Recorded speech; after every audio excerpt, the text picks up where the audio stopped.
Gli studenti del liceo classico Empedocle, diretto dalla dirigente scolastica Anna Maria Sermenghi, hanno incontrato stamani presso la chiesa di Sant'Alfonso la scrittrice Nadia Terranova, vincitrice del premio Strega 2019, con il libro Addio fantasmi. Anche quest'anno abbiamo già dato avvio al progetto lettura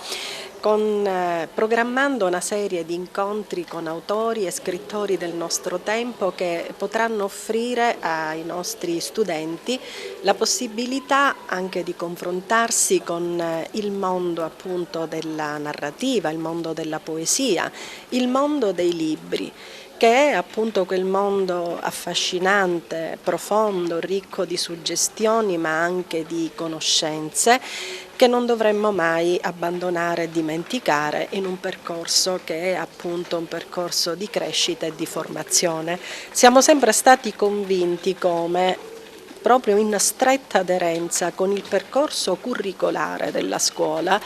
educare alla lettura sia uno degli obiettivi fondamentali e noi lo facciamo anche arricchendo l'offerta formativa, perché evidentemente andare oltre lo studio degli autori che sono comunque i classici che normalmente si studiano a scuola e si approfondiscono, ma allargare lo sguardo e l'orizzonte anche ad altre esperienze che sono le esperienze del nostro tempo, rivesta anche una duplice funzione. Da un lato tenere sempre vivo l'interesse verso il libro, verso la parola scritta, verso la scrittura, che oggi in qualche modo non è un discorso così scontato e assodato in un contesto culturale dove evidentemente altri prodotti editoriali legati anche alle tecnologie potrebbero anche avere il sopravvento, ma diciamo anche che per il modo stesso con cui i ragazzi vivono la loro esperienza culturale non sempre l'interesse e il gusto per la lettura predomina. E allora riteniamo in questo senso come scuola anche di andare ad occupare un vuoto che è anche la possibilità di far capire ai ragazzi quanto complessiva, profonda e stimolante per la loro crescita sia l'esperienza di accostarsi ad un libro. Ma poi avere anche la possibilità di dialogare, di parlare, di intervistare con l'autore che quel libro lo ha fatto nascere, mettendo in campo un'esperienza di tipo creativo che ha condotto proprio anche alla rielaborazione di quella che può essere stata una storia personale,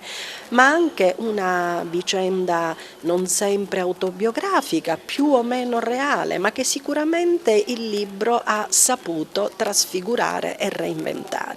E quindi per questa ragione anche quest'anno il nostro progetto lettura, che è già iniziato con un incontro avvenuto a scuola con dei poeti della nostra città, Setticasi e Lobue, sta continuando oggi grazie anche alla collaborazione con la libreria Il Mercante dei Libri, il dottor Alessandro Accurso Tagano, dicevo sta continuando con la scrittrice Torregrossa che è arrivata anche finalista al premio Strega grazie proprio a questo libro Addio fantasmi che i ragazzi hanno letto e su cui la stanno incontrando, e proseguirà ancora con una serie di altri momenti altrettanto interessanti che noi speriamo possano rappresentare i tanti tasselli di un mosaico che alla fine possa rappresentare un privilegio per i nostri alunni.